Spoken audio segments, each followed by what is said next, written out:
count down for blastoff. X minus 5, minus 4, minus 3, minus 2, X minus 1. Fire!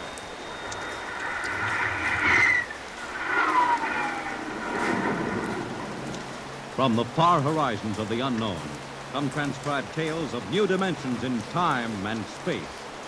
These are stories of the future, adventures in which you'll live in 1,000,000 could-be years on 1,000 would-be worlds. The National Broadcasting Company presents X minus 1.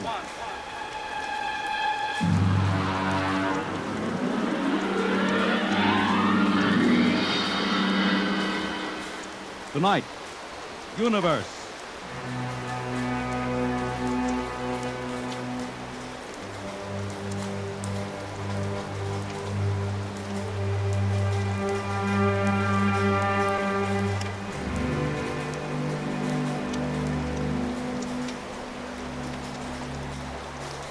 We are just beginning to discover how boundless our universe really is.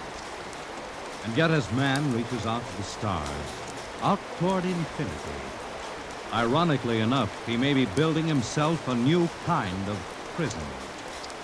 What would it be like to live all your life in a world no larger, save in a single gigantic rocket ship bound on an endless mercy?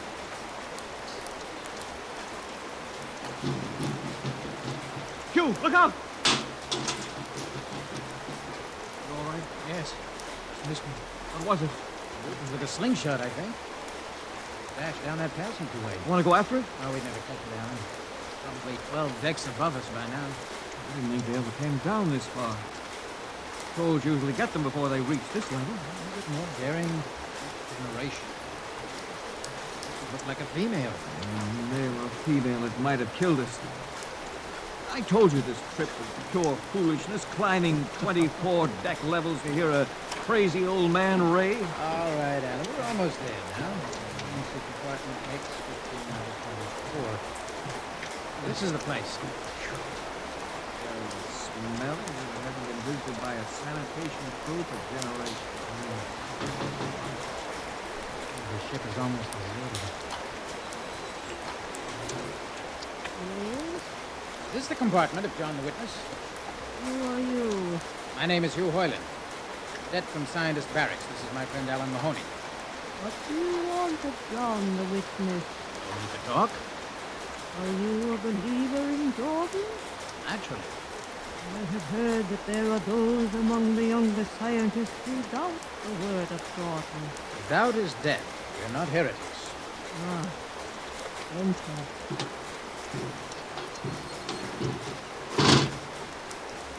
I've brought you a gift of tobacco. Grown on the richest level. Oh, it smells good. I assure you it's of the best. Wait here. I'll get you. Maximus, what the devil do you think he can tell you? Alan, I'm not sure. I'm not sure.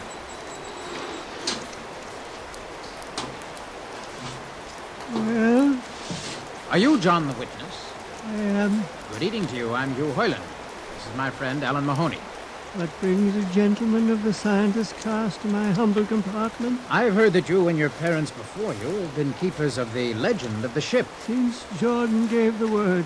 I'm anxious to hear the word as Jordan spoke. Why, Because our young scientists, well, among them there have been some who talk against the word.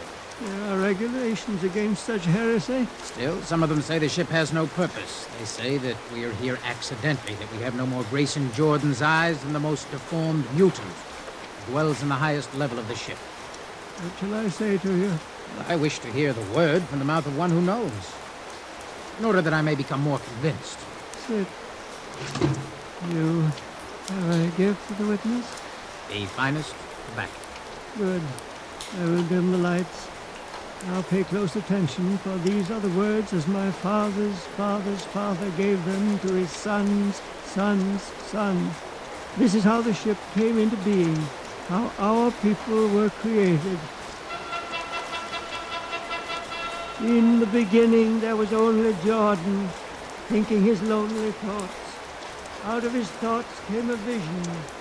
Out of the vision came a planning, and out of the planning came decision. Jordan's hand was lifted, and the ship was born. Mile after mile of good compartments, tank after tank of gold and corn, ladder and passage, door and locker fit for the needs of the yet unborn.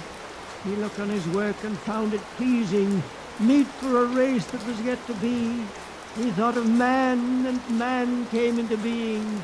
Then Jordan checked his thoughts and searched for a key.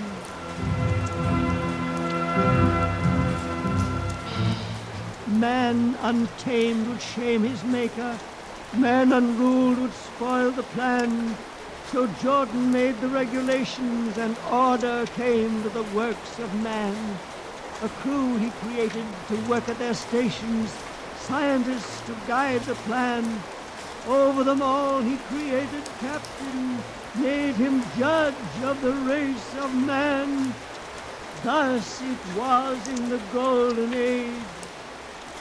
These are the true words? As my father's father taught them. But what of the strange beast-like people on the upper levels of the ship? Surely Jordan did not create them. Jordan is perfect. All below him lack perfection. You have heard of the legend of Huck? I have heard that he mutinied against Jordan. Darkness followed the ways of virtue. Sin prevailed upon the ship. And before wisdom prevailed in the bodies of Huck and his followers were fed into the converter, some of the rebels escaped and lived to father the mutants. They are tainted with the sins of their fathers. Witness, one more question. Speak. What is the ship? The ship is a great sphere, 25 kilometers wide and 100 levels deep. I know that, but the upper levels. Regulations forbid us to venture into the upper levels, but it is said that beyond the levels of the mutants lies the forbidden place where Jordan is still king. So I've heard, yet something troubles me.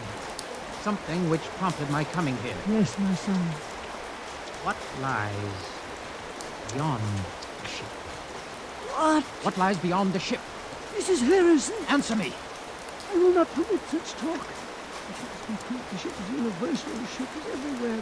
The ship is endless. Your mutterings are those of a frightened old man. They answer nothing. You question the world? I think you lie. Hear me, Mr. Hoyland. For what you have already said, I can have your body fed into the converter. Your soul launched on the endless trip. You threaten me. You for Jordan's sake. You think I fear this dried fig of a man? You!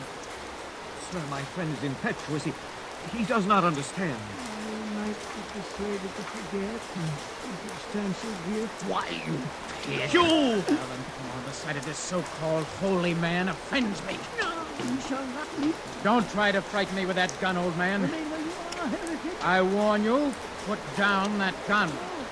No, closer. Drop it. Very well, then. Death to the heretic. Alan, get him. Alan.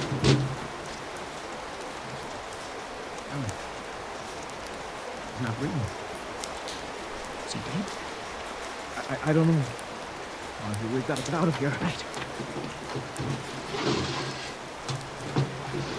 Now where? We can't go back. They'd feed us into the converter before we could even... What's that? An alarm. That old woman must have turned it in. Come on, Alan. The patrol will be here in no time. Where can we go? Where? The upper levels. No, the mutants! We'll have to take our chances. Come on, Alan, let's go. Listen, that's the patrol. But we've got to climb. There's a hatchway. It's on the corridor. Right, quickly, quickly. Oh, we fire! Alan, up the ladder. Up. Come on, Alan, come on.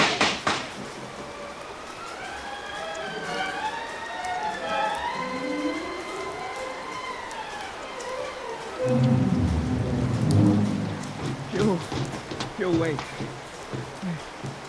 How far are we from the outside? 2 miles. Let's try this possible. You hadn't asked him that stupid question. Well, there's no use going over that. But why did you do it? I've been thinking about it for a long time. You want to give me those stupid answers? I just saw red, I guess. Who are you to question the ways of Jordan? When you asked me to go with you to visit the witness, I thought you wanted spiritual help. I never I'm dreamed. sorry, Alan. I'm sorry. I couldn't foresee this. Wait a minute. What? I saw something move. Near that balcony. I don't see anything. Maybe my eyes are going down. Listen!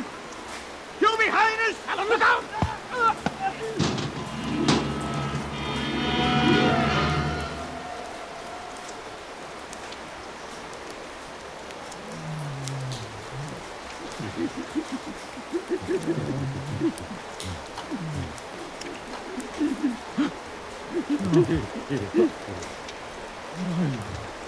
Away that knife. Keep away from me, you! Who are you? Like so many of my people, he's rather integral to members of the so-called super race. Who are you? What place is this? Yes, my leg. I'm a mutant. Mutant. Where is Alan? Your friend is dead. Dead. I was not able to restrain my people in time to save him. Why don't you destroy me and get it over with? We do not kill for pleasure, Mr. Hoyland. Only when necessary. You know my name? Read your identification. Who are you? Mutants can't read. My name is Gregory. Gregory. I'm a leader of my people. You see, although we are unfortunate in our heredity, Mr. Hoyland, many of us are quite intelligent. Why do you live like animals? We'd rather live like free animals than like regimented slaves, as we do. I heard you practice cannibalism. Undoubtedly, you hear many things about it. In your head. Fine. Monster. Never seen a creature like him. Gobo is an unfortunate. He was born without the power of speech. How can you tolerate such monstrosity? We learn to live with the difference. You began to destroy our imperfects as you do on the lower level. There soon be no one left. It violates the regulations. The word of Jordan You know, states Mr. specifically- Hoyland, your people are really quite primitive and barbaric. You dare say that to me? And dare say a good deal more. Let's go to my compartment and speak further. I'm always interested in information on the lower levels. I'll give you no information. Gobo. No. Let Mr. Hoyland in my cabin, please. No! Gobo has a hatred of superior beings, which is unfortunate, but I understand. Proceed.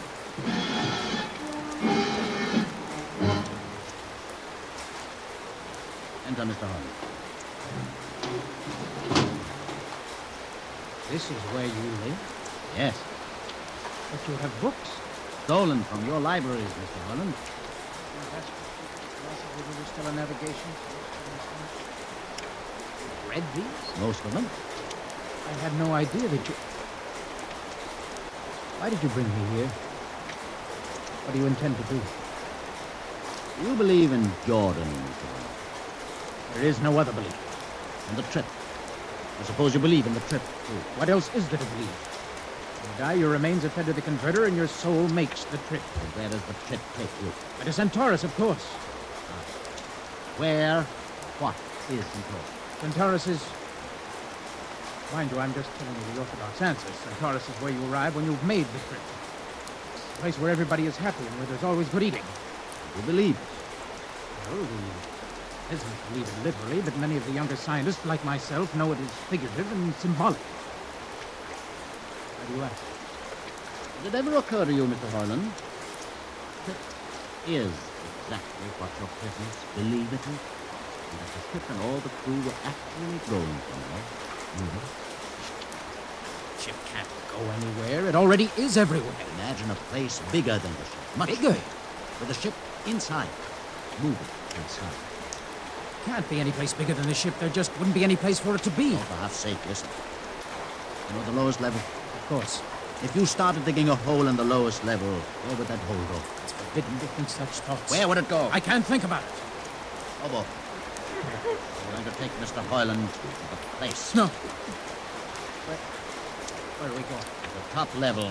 That's certain death. Nonsense. I've been there 1,000 times. Come on. No, I won't. I won't. You can't make me. I think you can. Please. Proceed peacefully, or shall I have Bobo persuade you?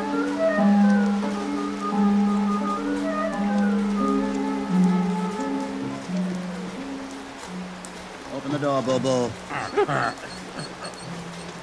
Inside.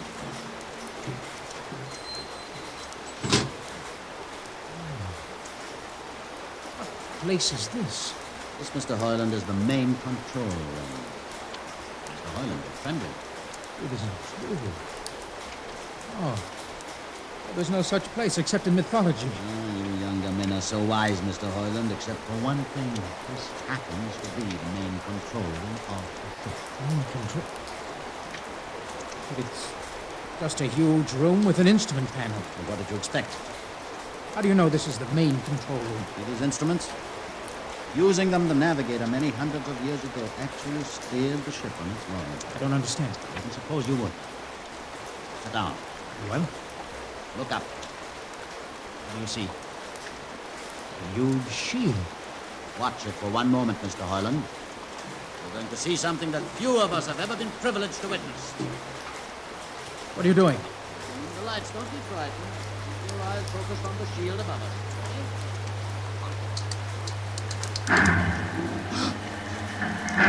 It's sliding back. Christopher Jordan. Well? What am I seeing? The universe, Mr. Hoyland. The universe in all its beauty. Stars, planets, suns, and moons, and constellations. No, it can't be. The ship is the universe. There is nothing but the ship. Oh, but there it is. You see it before your eyes, spread out like a canopy of glory. You still deny? Answer me, Mr. Hoyland. Do you deny? No, I can't deny. They've lied. They lied to all of us. Good. Showed this to others of your people whom we captured, and though they saw it before their very eyes, they would not believe. Please, tell me all about it. Tell me the truth about the ship and about the universe. What are these things? How did this come about? Many thousands of years ago, on a planet like those you have just seen, a planet called Earth, a scientist named Jordan decided to build a ship that would carry men from one planet to another.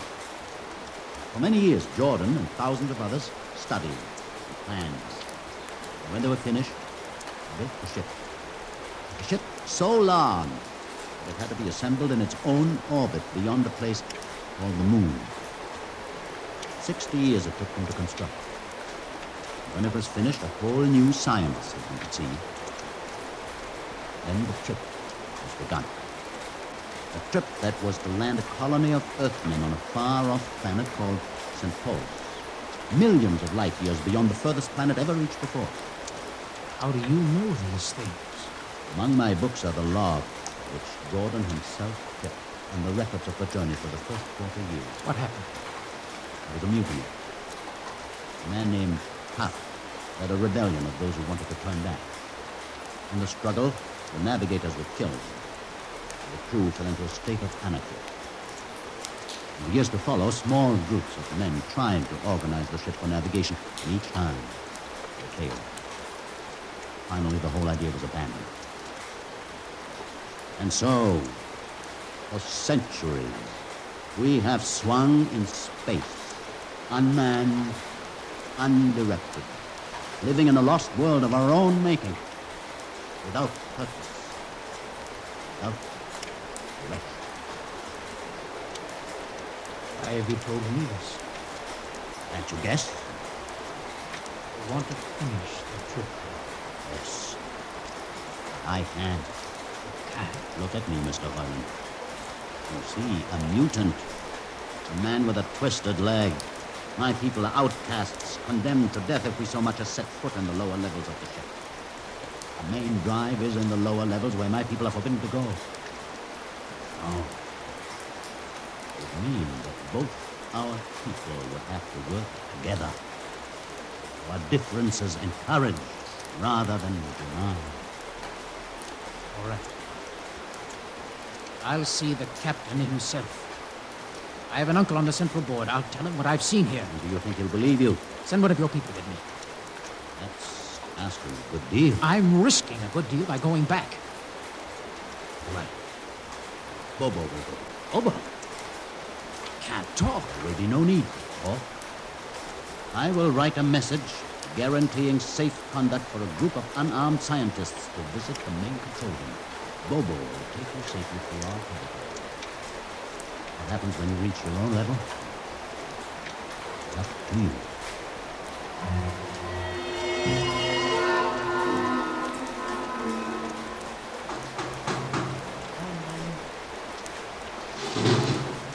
Yes, what?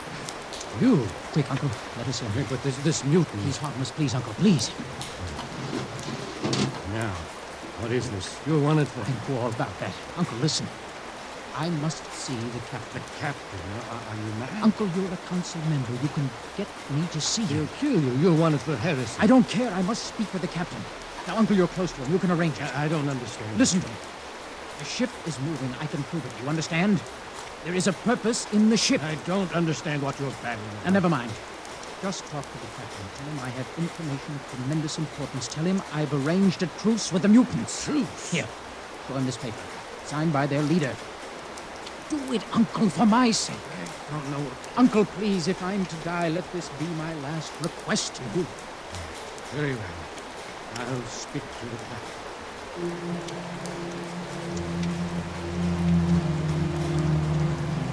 And you say, Mr. Hoyland, that you saw this with your own eyes? I swear it, Captain. I swear it on the word of Jordan. Let me see the paper again. Commander Erst, what do you think? I don't know, sir. It might be a trick. I guarantee you safe conduct. If these things are as Mr. Hoyland reports them, it would pay to risk a few lives. The man is a convicted heretic. Still, we must not discount his word. He has a safe conduct, and the mutant risked its life coming with him.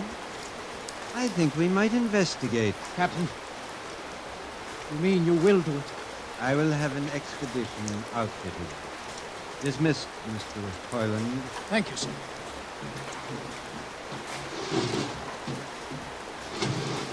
Captain, Commander Erst, Sir. you will make the necessary arrangements for an expedition. And I trust you understand. Perfectly, sir. Perfectly.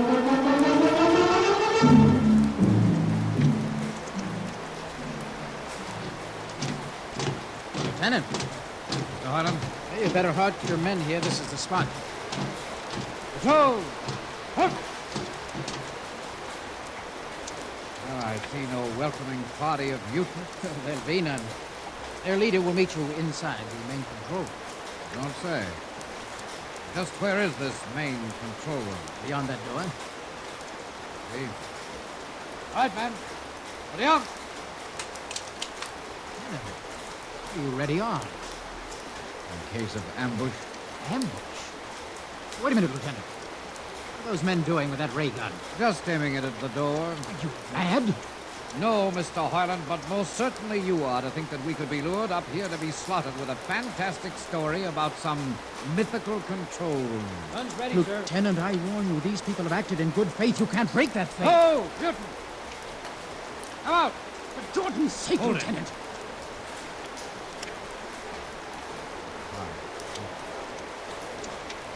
Mutant! Open the door!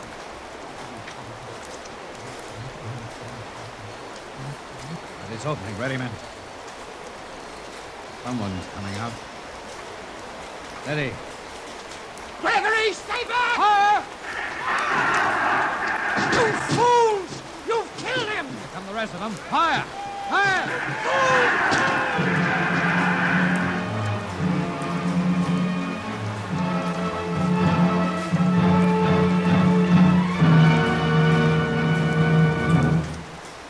That should teach them a lesson they won't forget. All right, men. Inside the room. Come on, Harlan. You're under arrest as a conspirator in this ambush. Ambush, you blind, stupid fool! All right, that'll be enough. Been inside this place before? Yes, What's this machinery?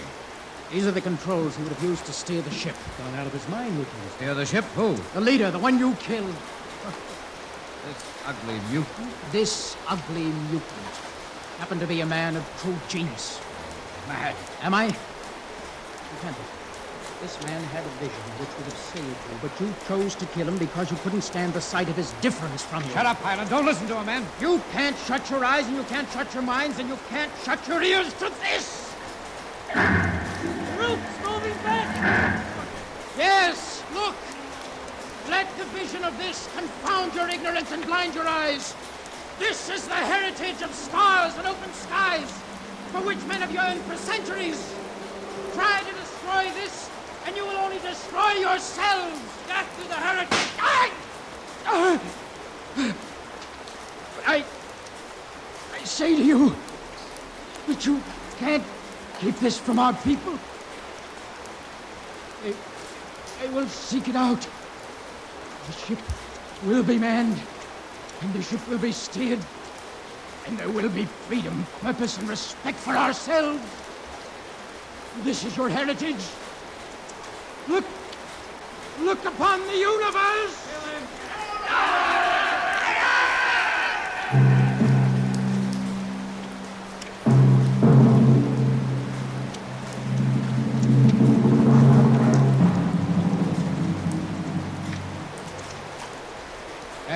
X-1 has just brought you Universe, a story written by Robert Heinlein and adapted for radio by George Leppert.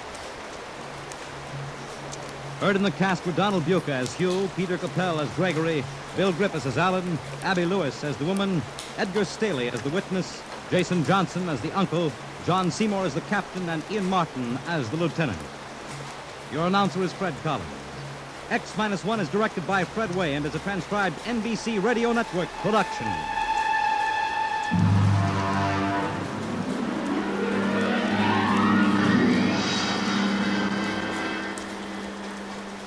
And now, next week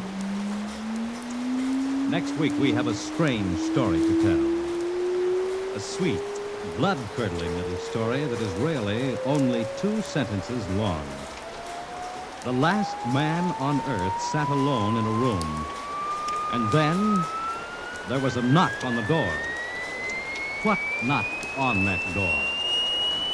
You'll find out next week on X-1.